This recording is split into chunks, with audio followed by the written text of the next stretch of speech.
Om Swastiastu. Perkenalkan, kami dari kelompok 2, Program Studi Pendidikan Agama Hindu, Ruang 1 Semester 2. Kali ini kami akan mempresentasikan materi bab 2 tentang sejarah perkembangan agama Hindu. Sebelum itu kami akan memperkenalkan diri. Nama saya Nilo Wahyu Santi, NPM 201016. Perkenalkan, nama saya Nika Demita Damayanti. Saya dari Prodi Pendidikan Agama Hindu, Ruang 1, NPM 201017. Perkenalkan, nama saya Ibu Setia Lumade Febiolantari, NPM 201027. Perkenalkan, nama saya Kedek Nos Gede, NPM 201009, Prodi Pendidikan Agama Semester 2. Kenalkan, nama saya Gusti Ngurah Arya Boma, NPM 201014. Peradaban Lembah Sungai Sindu. Peradaban Lembah Sungai Sindu dibangun oleh penduduk asli India, yaitu bangsa Dravida, di mana memiliki peradaban yang sangat tinggi. Bahkan sebelum bangsa Arya memasuki India, yaitu pada tahun 2000 sebelum Masehi. Ciri-ciri bangsa Dravida yaitu 1. Berambut keriting, 2. Berhidung pesek, 3. Berkulit hitam, dan 4. Berbadan pendek.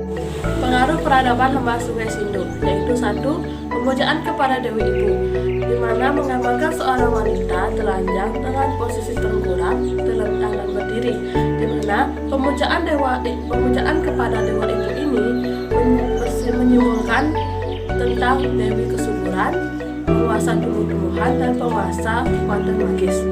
Dan yang kedua, pemujaan kepada Dewa Purusa. Dalam salah satu material ditemukan suatu ukir-ukiran yang berwujud manusia, bertanduk dua, dan memiliki ikat kepala, dan dikelilingi oleh beberapa binatang. Sebagai prototipe Siwa dengan Siwa Yogiswara, adanya binatang yang mengelilingi menunjukkan prototipe Siwa Pasupati atau dewa penguasa binatang buas. Atribut yang digunakan yaitu dari Siwa Pasupati adalah bermuka 3, trimuka, dan memegang senjata yaitu Trisula. Yang ketiga yaitu pemujaan Lingga dan Yoni, di mana ditandai dengan penemuan batu berbentuk alat kelamin yang berbentuk kerucut dan silinder. Pemujaan ini memegang peranan penting dalam agama Lembah Sungai Sindu. Dan keempat, pemujaan kepada pohon dan binatang. Pemujaan kepada pohon ditandai dengan ditemukannya beberapa bukti gambar pohon bersama wujud manusia dengan atribut-atributnya. Fungsi atau tujuan dari pemujaan kepada pohon dan binatang ini yaitu sebagai pemujaan kepada pohon atau binatang itu sendiri sebagai kendaraan dewa tertentu dan sebagai simbol-simbol yang berkaitan dengan dewa tertentu. Yang kelima yaitu perwujudan kepada patung. Bukti perwujudan dari pemujaan kepada patung ini yaitu ditemukannya sebuah patung yang menyerupai seorang yogi yang memiliki ciri-ciri mata memicing yang melihat ujung hidung, yang menyerupai perwujudan dari prototipe Siwa Yogiswara. Baik, saya akan melanjutkan materi tentang sejarah perkembangan agama Hindu di India pada zaman Weda. Pada zaman Weda dibagi menjadi dua zaman, yaitu zaman Weda awal dan zaman Weda akhir. Zaman Weda awal dimulai pada zaman Rigveda yang menjelaskan tentang konsep ketuhanannya dan kepercayaannya, mempercayai dewa-dewa, mempercayai leluhur, dan memiliki kedudukan tersendiri di alam para dewa. Leluhur pergi ke sorga ataupun neraka berdasarkan karmanya. Leluhur tinggal bersama para dewa. Leluhur ikut minum soma bersama para dewa. Leluhur ikut menikmati persembahan dan kedudukan leluhur sama dengan dewa. Konsep ketuhanan dalam Rigveda adalah percaya kepada Tuhan Yang Maha Esa, tetapi juga percaya kepada banyak dewa dengan segala manifestasinya. Ritual dalam Rigveda sangat jelas tergambar dalam Rigveda yang menggambarkan banyak penggunaan binatang dalam upacara. Rigveda juga menjelaskan terkait dua jenis upacara kematian, yaitu dengan jalan dibakar dan jalan dikubur. Selain itu, Rigveda juga mengajarkan pelaksanaan janji kepada leluhur. Brahmana memegang peranan penting dalam pelaksanaan agama agama Hindu. Agama Weda digantikan dengan agama Brahmana atau Brahmanisme. Zaman ini dibagi menjadi 3 periode, yaitu 1 periode Brahmana, 2 periode Sangkar, dan periode Araneka. Zaman ini pembagian warna dalam arti kata sangat kuat dalam golongan bangsawan. Berapa ciri penting dalam agama Brahmana? 1. Munculnya sistem pelatihan sosial. 2. Munculnya upacara dan upakara yang banyak dan rumit. Pemakaian bahasa Sanskerta yang klasik. Agama Brahmana bersifat aristokratik. Zaman Purana. Zaman Purana merupakan perkembangan dari kebudayaan terdahulu. Zaman ini merupakan masa-masa ketika mitologi Hindu dihimpun. Pada zaman tersebut, dewa-dewi tersebut memiliki karakter khusus dan dilukiskan secara detail. Pada zaman ini pula, terjadi kisah epos Ramayana dan Mahabharata. Pada epos Ramayana, dikisahkan Sri Rama dan dengan para pasukan tentara monyetnya membangun sebuah jembatan dari India menuju Alengka. Peradaban lembah Sungai Sindu 3000 sebelum Masehi sampai 2000 sebelum Masehi, yaitu pada zaman Sangkaracarya. Zaman Sangkaracarya atau zaman reformasi Hindu 700 Masehi sampai 1200 Masehi menjelaskan perkembangan reformasi Hindu pada masa Sangkaracarya dengan mencirikan khususnya yaitu munculnya kelompok Vedanta yang mendasarkan dirinya pada Prasthana Raya. Ini merupakan sistem filsafat Vedanta baru karena sebelum Vedanta hanya berdasarkan pada kitab-kitab Upanishad. Zaman Gerakan Bakti. Gerakan Bakti muncul ditandai dengan kekuasaan dan penaklukan India dengan Islam selama hampir 60 tahun dari Delhi. Pengaruh Islam pada masa itu sangat kuat adalah Sufi. Sufi adalah sangat menekankan kepasrahan yang total kepada Tuhan melalui penyebutan berulang-ulang nama Tuhan. Pengaruh Islam Sufi ini memengaruhi dan mengakibatkan perpecahan dari golongan Waisnawa menjadi 2 golongan, yaitu 1. Golongan percaya kepada Tuhan monoteisme. 2. Golongan prinsip utama menentang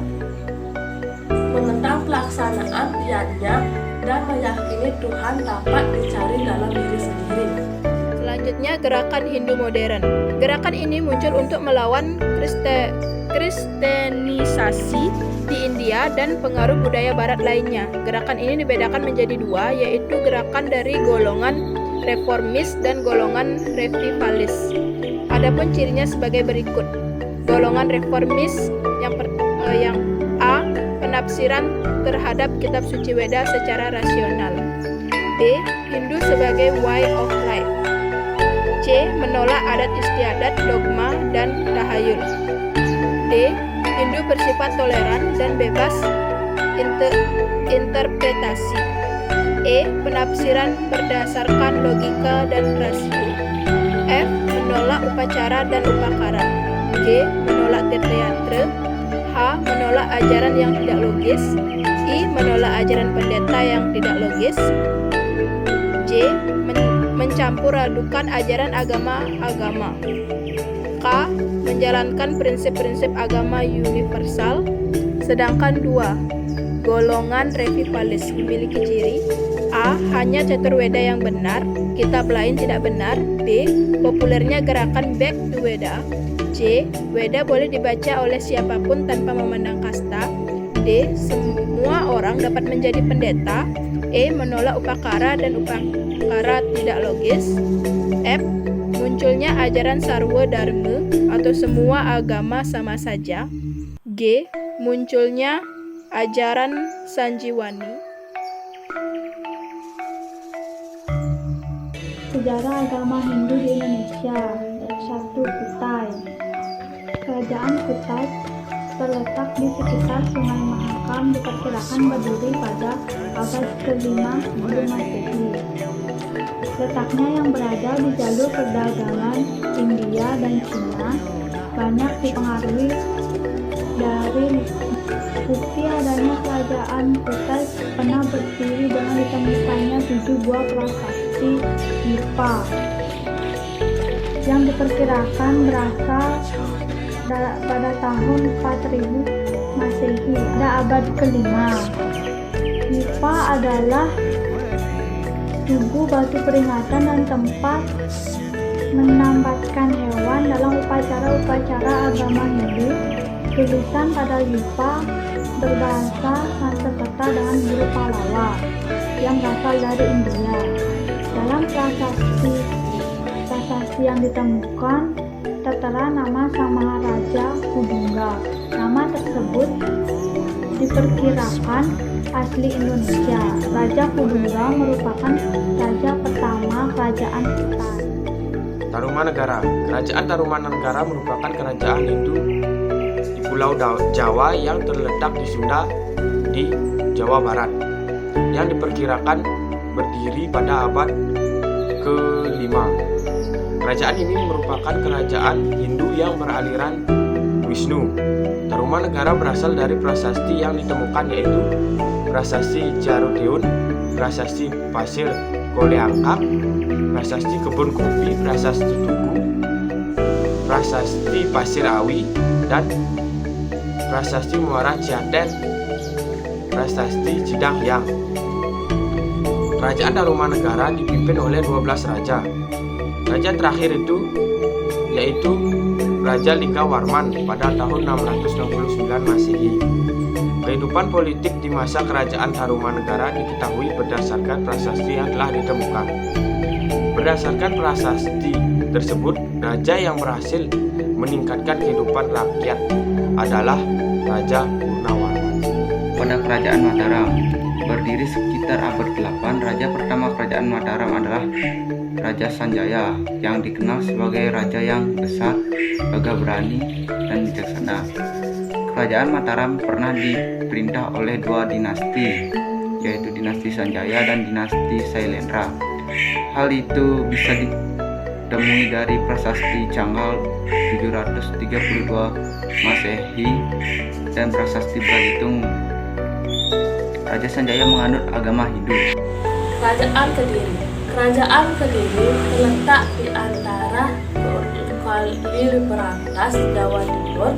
Kerajaan Kediri berjaya pada masa pemerintahan Raja Kameswara yang bergelar Sri Maharaja Kameswara yang meninggal pada tahun 1130. Pengganti dari Raja Kameswara ini adalah Jayabaya. Jayabaya, raja terbesar Kediri yang begitu terkenal dengan ramalannya yang disebut dengan Jangka Jayabaya. Raja Kediri yang terakhir yaitu Kertajaya yang meninggal pada tahun 1222. Pada masa itu, Kertajaya dikalahkan oleh Ken Arok di desa Gender. Peninggalan kerajaan Kediri antara lain prasasti Panumbangan, prasasti Pala, kitab Sangradana karangan Empu Damaja, kitab Hariwangsa karangan Empu Pandulo, dan Candi Penataran. Kerajaan Singasari. Kerajaan Singasari di Singasari, Jawa Timur, luasnya meliputi wilayah Malang sekarang. Kerajaan Singasari didirikan oleh Ken Arok pada tahun 1222 sampai dengan 1227 Masehi. Para penggantinya dari Ken Arok yaitu pertama Ana Supati pada tahun 1227 sampai dengan 1248 Masehi. Yang kedua Pati Tohjaya pada tahun 1248 dan Ranggawuni pada tahun 1248 sampai dengan 1608 Masehi. Kartanegara pada tahun 1268 Masehi sampai dengan 1292 Masehi. peninggalan bangsa kebesaran Singasari yaitu Candi Jago, Candi Singasari, dan Candi Kidang. Kerajaan Majapahit.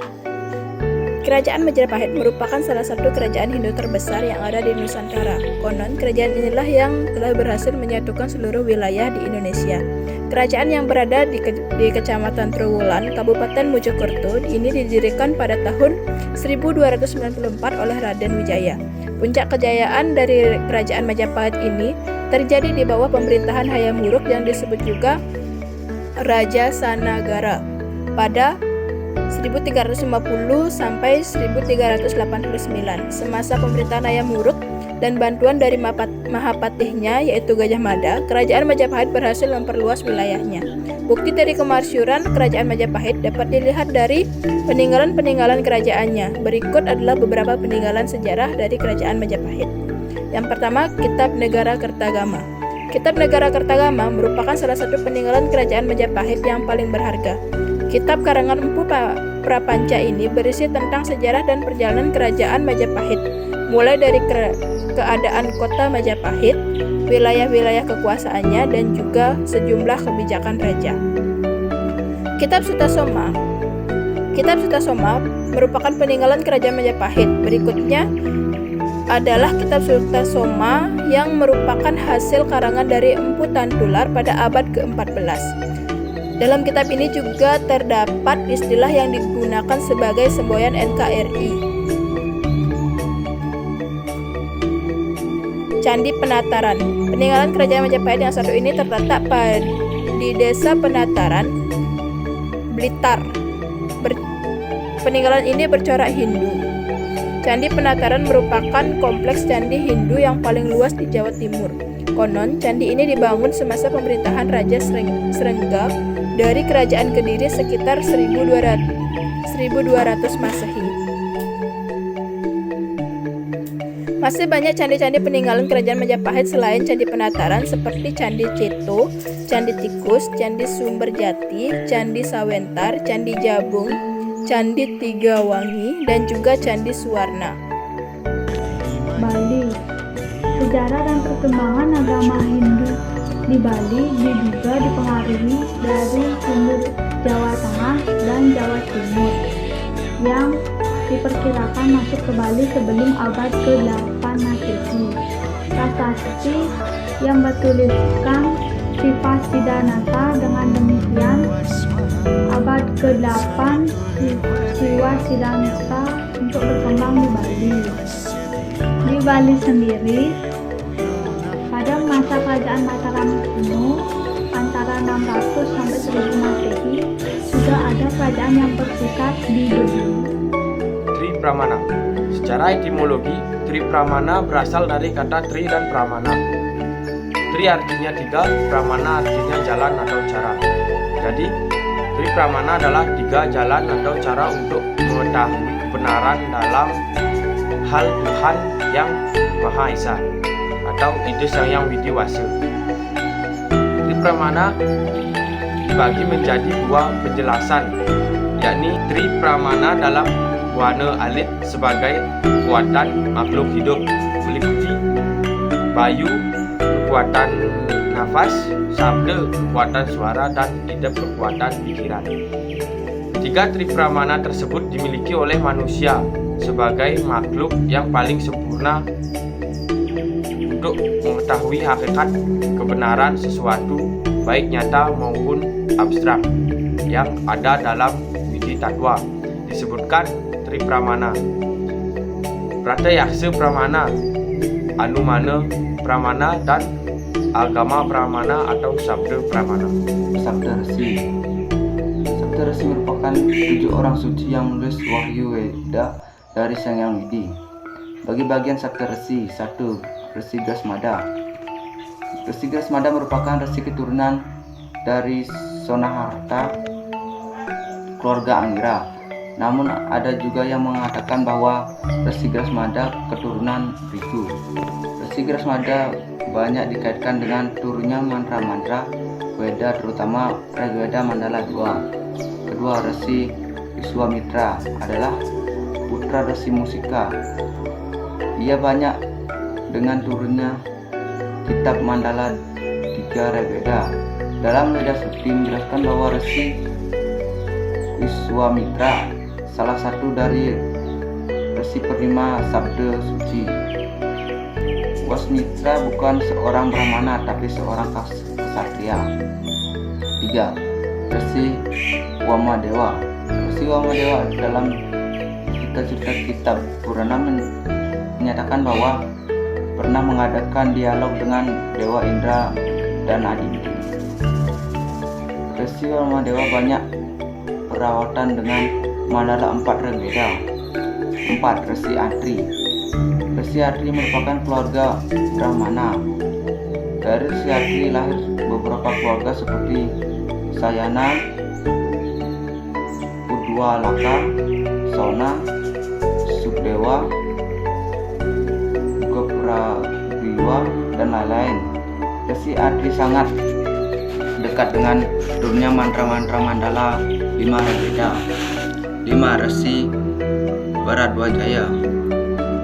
Dalam kitab Purana, Bharadwajaya adalah putra Brihaspati.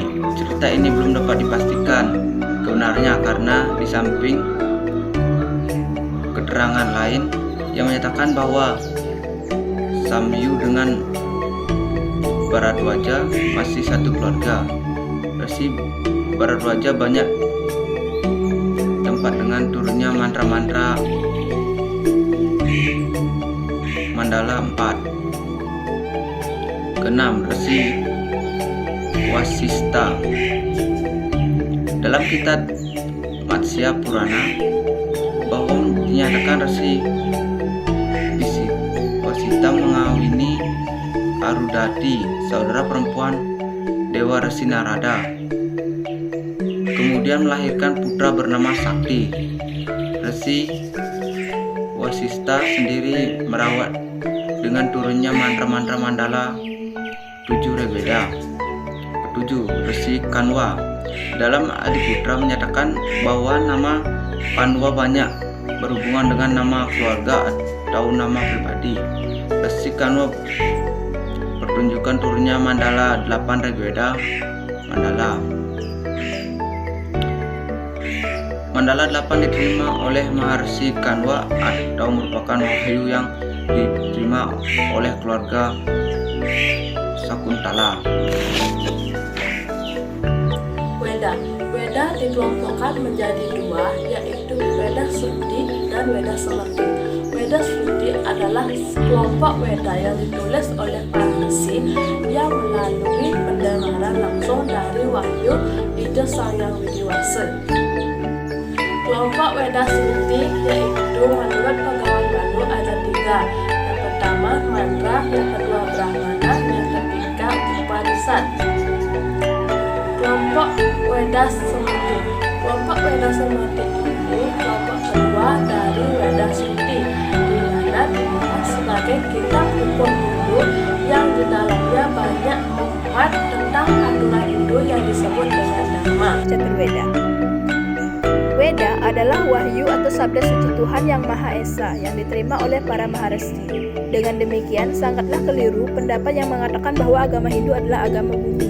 Keterangan ini dapat dijumpai dalam sebuah buku Nirukta, yaitu buku yang memuat penafsiran autentik kata-kata di dalam Weda bernama Bhumika Bhasya karya Maharesi Sayana. Dalam buku tersebut dijelaskan bahwa sabda Brahman itu diturunkan oleh Tuhan Yang Maha Esa dan para maharesi sebagai penerima wahyu. Berdasarkan penjelasan di atas, dapat diketahui bahwa nabi atau maharesi penerima wahyu Tuhan Yang Maha Esa adalah orang-orang suci yang dapat berhubungan dengan Tuhan Yang Maha Esa. Di dalam ajaran agama Hindu, resi atau maharesi penerima wahyu itu tidaklah seseorang, melainkan beberapa orang suci, di antaranya orang suci yang populer dengan sebutan Saptarsi, yaitu 7 orang maharesi penerima wahyu, yaitu Maharesi Gretsamada, Wiswamitra, Wamadewa, Atri, Bharadwaja, Wasista, dan Maharesi Kanwa. Menurut tradisi Hindu, maharesi terbesar yang sangat banyak jasanya dalam menghimpun dan mengkodifikasikan Weda adalah Maharesi Vyasa. Maharshi ini dalam mengkodifikasikan Weda dibantu oleh 4 orang siswanya, yaitu Maharshi Pulaha, disebut juga sebagai penyusun Rig Veda Samhita, Maharshi Vaisampayana, yang disebut sebagai penyusun Yajurveda Samhita, Maharshi Jaimini, disebut sebagai penyusun Samaveda Samhita, yang terakhir Maharshi Sumantu, yang disebut sebagai penyusun Atharva Veda Samhita. Di samping menghimpun atau menulis kembali Caturveda Samhita, Maharshi Vyasa juga menyusun kitab Mahabharata, Bhagavad Gita, dan Brahma Sutra. Weda sebagai kitab suci agama Hindu diyakini oleh umatnya sebagai Anadi Ananta, yakni tidak berasal dan tidak diketahui kapan diturunkan dan berlaku sepanjang zaman. 3 kerangka dasar agama Hindu, di mana bagian yang satu dengan lainnya saling isi mengisi dan merupakan suatu kesatuan yang jelas untuk dihayati dan diamalkan guna mencapai tujuan agama yang disebut cita-cita dan moksa. 3 dasar agama Hindu tersebut yaitu Tatwa, Susila, dan Upacara. Tatwa, konsep pencarian kebenaran yang hakiki dalam Hindu diuraikan dalam ajaran filsafat yang disebut tatwa. Tatwa dalam agama Hindu dapat diserap sepenuhnya oleh pikiran manusia melalui beberapa cara dan pendekatan yang disebut pramana. Ada 3 cara penyerapan pokok yang disebut tripramana. Susila. Kata susila terdiri dari suku kata su dan sila. Su berarti baik, indah, harmonis. Susila. Kata susila berasal dari suku kata su dan sila. Su berarti baik, indah, harmonis, dan sila berarti perilaku, tata laku. Jadi, susila adalah tingkah laku manusia yang terpancar sebagai cermin dalam berperilaku untuk mengadakan hubungan dalam lingkungannya. Upacara atau yajna. Yajna adalah suatu karya suci yang dilaksanakan dengan tulus ikhlas karena kehidupan ini berdasarkan dharma sesuai ajaran sastra suci Hindu yang ada atau Weda. Yajna dapat diartikan pula memuja, menghormati, berkorban, mengabdi, berbuat baik, dan penyerahan dengan penuh kerelaan atau tulus ikhlas berupa apa yang dimiliki demi kesejahteraan serta kesempurnaan hidup bersama dan kemuliaan Sang Yang Widi Wase. Tujuan agama Hindu atau Catur Purusaartha. Agama Hindu memberikan tempat yang utama terhadap ajaran tentang dasar dan tujuan hidup manusia. Dalam ajaran agama Hindu ada suatu sloka yang berbunyi Mokshatram Jagaditaya Cari Dharma, yang berarti bahwa tujuan beragama adalah untuk mencapai kesejahteraan jasmani dan ketentraman batin. Ajaran tersebut selanjutnya dijabarkan dalam konsepsi Catur Purusaartha atau catur warga yang berarti 4 dasar dan tujuan hidup manusia yang terdiri dari Dharma. Dharma merupakan kebenaran absolut yang mengarahkan manusia untuk berbudi pekerti luhur sesuai dengan ajaran agama yang menjadi dasar hidup. Kedua, arta. Arta adalah kekayaan dalam bentuk materi atau benda-benda duniawi yang merupakan penunjang hidup manusia. 3. Kama. Kama adalah keinginan untuk memperoleh kenikmatan atau biasa. 4. Moksa. Moksa adalah kelepasan, kebebasan atau kemerdekaan. Tadyat Nika atau nirwana, memungkalnya hidup dengan Sang Pencipta atau itu Sang Hyang Widi sebagai tujuan utama, tertinggi, dan terakhir. Pancasrada. Pancasrada adalah 5 dasar keyakinan dalam agama Hindu.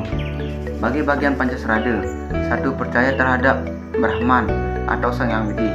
Sang Hyang Widi adalah Dia yang berkuasa atas segala yang ada di alam semesta ini.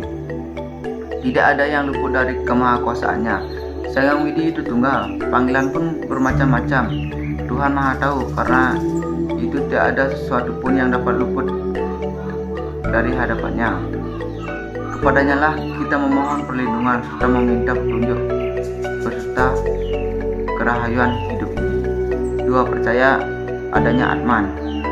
Atman adalah percikan kecil dari para Atman. Atman yang tertinggi adalah Brahman. Bila Atman meninggalkan badan, maka makhluk itu mati. Atman yang menghidupi badan disebut Jiwatman. Jiwatman dapat dipengaruhi oleh karma hasil perbuatan di dunia. 3. Percaya terhadap karma pala. Perbuatan manusia membawa akibat baik dan buruk. Akibat baik membawa kesenangan, sedangkan akibat buruk membawa kesengsaraan. Bahwa dari perbuatan itu disebut pahala. Karma pala terdiri atas sancita karma pala, hasil perbuatan kelahiran terdahulu dinikmati dalam kehidupan sekarang. Prarabdha karma pala, hasil perbuatan sekarang dinikmati sekarang pula. Priyamana pala, hasil perbuatan sekarang dinikmati kehidupan yang akan datang. 4. Percaya dengan punarbawa. Jiwatman atau roh tak selamanya ada di neraka atau surga. Ia akan lahir kembali ke dunia. Kelahiran ini disebut punarbawa atau samsara. Lingkaran kelahiran. Bagaimana kelahiran tergantung dari bekas-bekas perbuatannya. 5. Percaya adanya moksa. Moksa yaitu tujuan akhir pemeluk agama Hindu. Orang yang telah moksa tidak lahir ke dunia karena tidak ada yang mengikatnya. Ia telah bersatu dengan para Atman atau Sang Hyang Widi. Yang terakhir adalah susila. Susila terdiri dari Trikaya Parisuddha, Catur Paramita, Panca Yama Brata, dan Panca Niyama Brata. Catur Trikaya Parisuddha merupakan 3 perbuatan yang baik dan benar menurut agama Hindu. Bagian-bagian dari Trikaya Parisuddha yaitu 1. Kayika, tingkah laku yang baik, wacika, percakapan atau perkataan yang baik, dan yang ketiga manasika atau pemikiran yang baik. Catur Paramita. Catur Paramita berasal dari kata catur yang berarti 4 dan paramita yang berarti luhur. Jadi catur paramita adalah 4 perbuatan yang luhur yang menurut agama Hindu. Keempat perbuatan luhur itu adalah maitri yang artinya persahabatan, kuruna yang artinya cinta kasih, dan mudita bersimpati, yang terakhir upeksa toleransi. Panca Yama Brata. Panca Yama Brata adalah 5 pengacam pengendalian diri tingkat pertama untuk mencapai kesempurnaan dan kesucian jasmani. Bagian-bagian Panca Yama Brata ini yaitu pertama ahimsa, tidak membunuh atau menyakiti. Kedua, brahmacari, masa menuntut ilmu. Ketiga, satya atau artinya kebenaran atau kejujuran. Satya ini dibagi menjadi 5 dengan pertama satya laksana atau satya terhadap perbuatan, satya mitra, satya terhadap sahabat, dan ketiga satya wacana, satya terhadap perkataan, dan keempat satya semaya. Satya semaya merupakan satya terhadap janji, dan yang kelima satya hridaya yang artinya satya terhadap hati. Awya Waharika tidak bertengkar, dan Asteya artinya tidak mencuri. Panca Yama Brata artinya 5 macam pengendalian diri untuk meningkatkan kesejahteraan rohani. Bagian-bagian Panca Yama Brata yaitu 1. Astroda artinya tidak marah. Yang kedua, guru sususe artinya hormat kepada guru. Yang ketiga, sauje artinya suci lahir batin. Yang keempat, ahara lagawa artinya makan sesuai dengan kecukupan. Yang kelima, apramada artinya tidak ingkar janji. Panca Yajnya. Yajnya adalah suatu persembahan atau pengorbanan suci yang dilakukan secara tulus ikhlas terhadap Sang Hyang Widi, dewa dan betara termasuk ciptaannya. Dalam pelaksanaannya, yajnya adalah rene, yaitu hutang manusia atas kehidupan ini. Hutang tersebut ada 3 jenis, yaitu hutang hidup kepada Sang Hyang Widi atau Dewa Rena. Yang kedua, hutang pengetahuan suci kepada para resi, yaitu resi rene. Dan yang terakhir, hutang jasa kepada para leluhur atau pitra rene. Secara keseluruhan, yajnya dapat digolongkan menjadi 5 jenis yang disebut panca yajnya, yaitu Dewa Yajnya ialah persembahan kepada Sang Hyang Widi, dewa dan betara. Dalam pelaksanaannya adalah melaksanakan upacara-upacara untuknya. Jadi samping juga membangun serta memelihara tempat suci seperti pura, sanggah, pemerajan dan panti. Yang kedua, pitra yajnya ialah persembahan kepada leluhur yang telah meninggal, dilakukan upacara-upacara keagamaan dan terhadap leluhur atau orang tua yang masih hidup dilakukan pemeliharaan sebaik-baiknya. Yang ketiga, resi yajnya adalah korban suci atau kebaktian kepada resi atau pandita. Adapun korban suci itu diberikan kepada beliau adalah sebagai balas jasa kepadanya dalam hubungan melaksanakan tugasnya sebagai pemimpin umat dan dalam kehidupan beragama, terutama sebagai orang yang berfungsi menyelesaikan suatu upacara agama. Yang keempat, manusia yajnya adalah persembahan kepada Sang Hyang Widi sebagai pernyataan rasa terima kasih atas anugerahnya memberi hidup serta kelengkapan hidup manusia. Upacara ini dilakukan mulai janin masih dalam kandungan sampai meninggal dunia. Dalam hal ini termasuk pula upacara-upacara peningkatan kesucian diri manusia seperti mewinten dan medikse. Secara fisiologis, manusia yajnya itu pula termasuk memberikan bantuan kepada sesama manusia, yaitu beriannya kepada sesama manusia.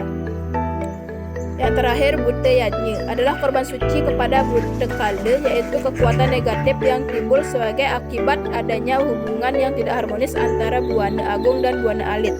Dalam hal ini termasuk korban suci untuk pemeliharaan alam, tumbuh-tumbuhan, dan binatang.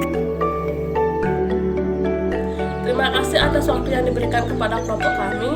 Jika ada kesalahan dalam kelompok kami dalam menjelaskan materi, kami mohon maaf. Kami tutup dengan para sandi.